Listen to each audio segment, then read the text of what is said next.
Yang pertama, sentiasalah hatinya bersangka baik dengan Allah Azza wa Jalla. Ihsan husnuzanna billah. Apa makna bersangka baik dengan Allah Azza wa Jalla? Maksud dianya, kita letakkan pengharapan yang tinggi bahawa Allah Azza wa Jalla memaafkan kesalahan kita. Allah Ta'ala terima kita sebagai hamba-Nya yang beriman. Allah Ta'ala qabul amalan-amalan yang telah kita lakukan. Itu dia panggil husnuzanna billah. Itu yang pertama. Jangan kita buat benda tak baik, jangan duk stres kata aku ni Tuhan tak ampun aku ni gini-gini. Lah, itu sangat berbahaya dalam kehidupan kita. Yang kedua, walisanuhu yantiqu bisyahadah. Hendaklah lidahnya sentiasa bersyahadah. Mulut dia jangan duk cakap benda lain. Kerja dia bergerak mulut dia, la ilaha illallah, la ilaha illallah. Kalau mari rasa sakit, kita kata subhanallah, masya Allah, la hawla wala quwata illa billah. Yani lidah tu biar sebut nama Allah sentiasa, sebut nama Allah. Kalau boleh syahadah, la ilaha illallah, la ilaha illallah. Biar kita mati dalam suasana kita sedang mengucap. Ketenangan jiwa ketika menghadapi maut adalah antara tanda kelembutan Allah Azza wa Jalla terhadap dirinya, dan juga tanda bahawa dia telah melihat kebaikan yang akan diterimanya nanti. Itu di antaralah as-sukun. Maknanya bila seorang yang nazak tu nampak tenang, macam relax ya dia, lidah hidup mengucap je, kita jangan kacau dia lagi. Jangan duduk fikir tanya dia nak makan ke nak minum, usah. Itu bukan masa makan minum. Kecuali dia minta air, kita beri.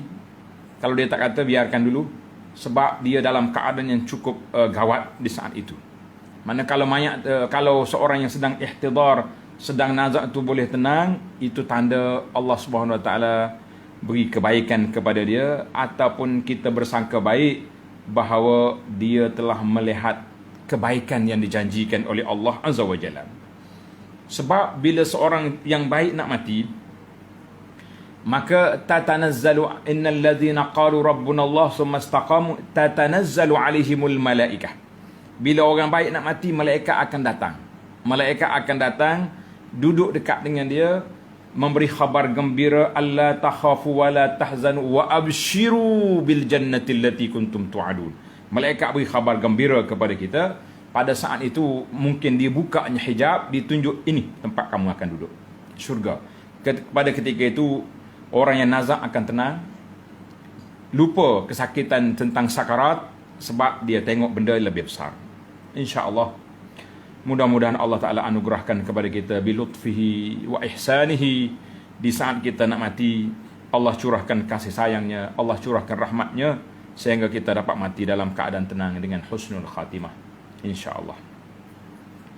Yang keempat, diriwayatkan bahawa ruh seorang mukmin itu akan keluar dalam keadaannya berpeluh.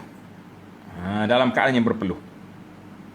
Dalam hadis yang diriwayat oleh Abdullah bin Mas'ud radhiyallahu anhu, al-mu'min yamutu bi'araqil jabin. Al-mu'min yamutu bi'araqil jabin. Orang mukmin itu dia mati dalam keadaan berpeluh di dahi, keluar peluh di dahi dia. Apa sebab keluar peluh di dahi dia? Hadis ini dikeluar oleh Imam Tirmizi, Imam Ibnu Majah, Imam Ahmad dan lain-lain. Kata di muhaqqiq sanadnya sahih. Jadi apa sebab seorang mukmin itu berpeluh sewaktu dia nak mati? Qila, ada ulama mengatakan ibaratun an syiddatil maut. Ini kata-kata ini menunjukkan bahawa dahsyatnya saat kematian itu, sehingga kita berpeluh dahi. Sehingga kita berpeluh dahi untuk apa? Litamhisiz dzunub, untuk nak menghilangkan dosa-dosanya, au li ziyadati darajatihi, atau Allah nak angkatkan darjat. Allahu akbar.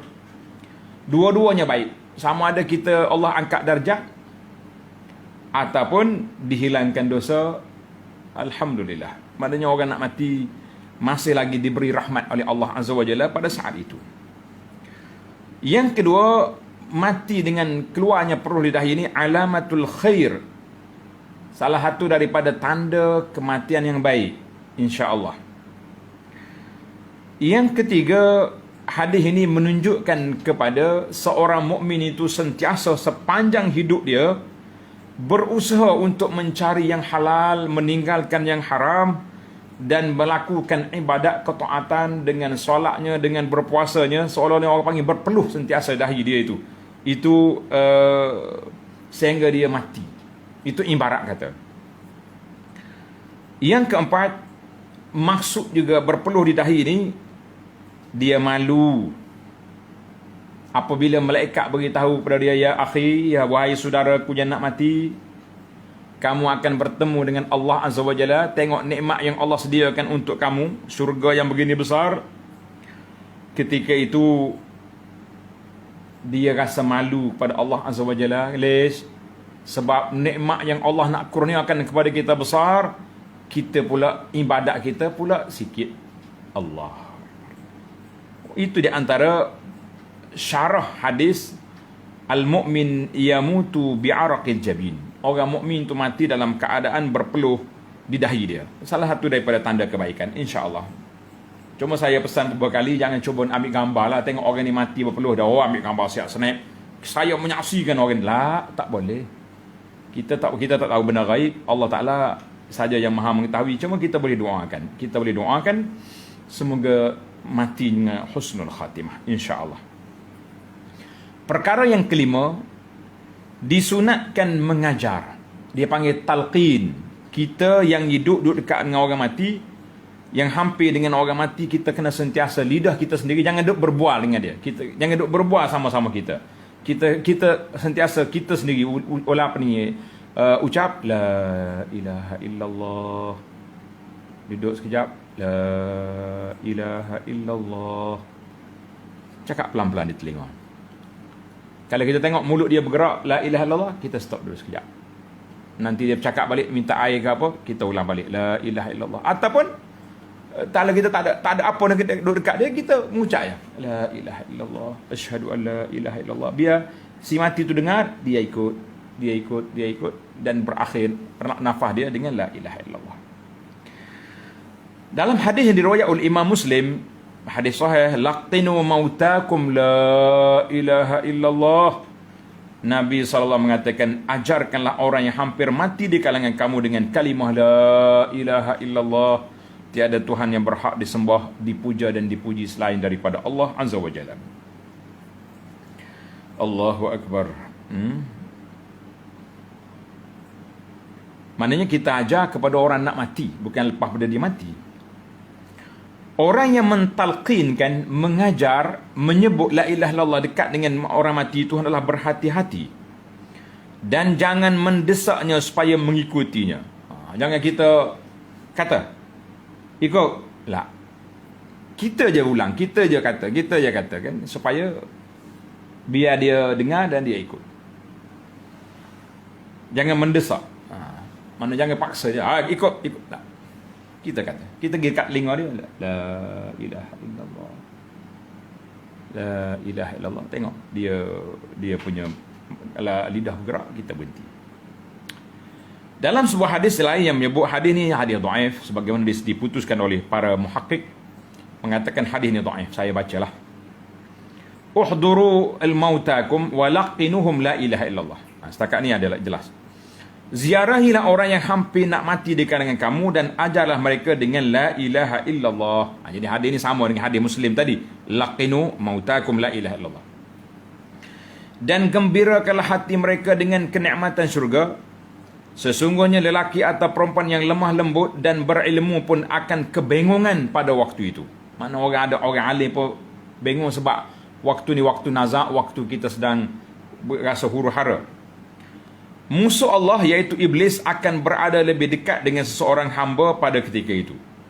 Na'udzubillah, kita minta perlindungan Allah. Seterusnya disebut hadisnya hingga akhir. Panjanglah hadis dia tu.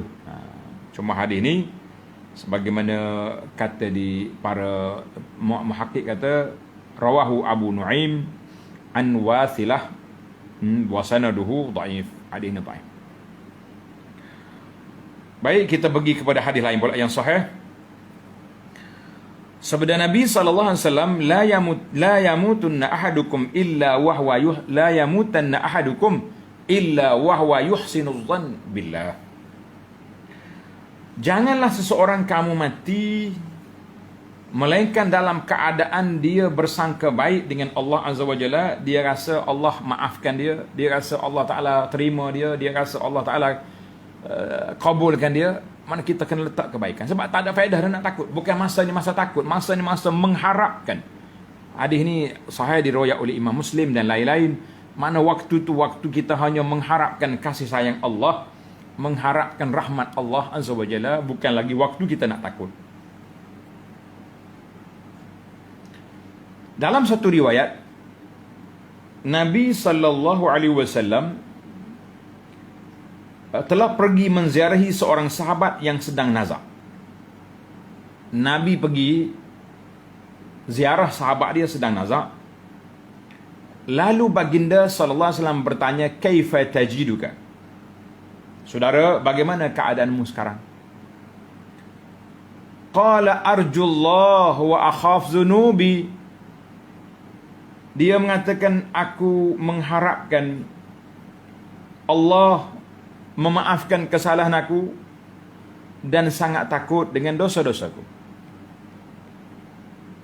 Qal, sabda Nabi sallallahu alaihi wasallam, majtama'a fi qalbi 'abdin fi misli hadzal mawtin illa a'tahu Allahu alladhi yarju wa ammanahu min alladhi yakhaf. Maksudnya tidaklah berhimpun dua perkara itu, perasaan mengharapkan dan takut, dalam hati seorang hamba yang berada dalam keadaan sebegini, keadaan sedang nazak, sedang nak mati, kecuali Allah Azza wa Jalla memberi apa yang dia harapkan dan memberikan keamanan dari apa yang dia takuti. Kita harap Allah ampunkan, kita takut dosa-dosa kita, insya-Allah pada ketika itu dimaafkan. Hadzal hadis rawa akhrajahu Tirmizi, Ibnu Majah, An-Nasa'i wa isnaduhu hasan. Sanad dia hasan.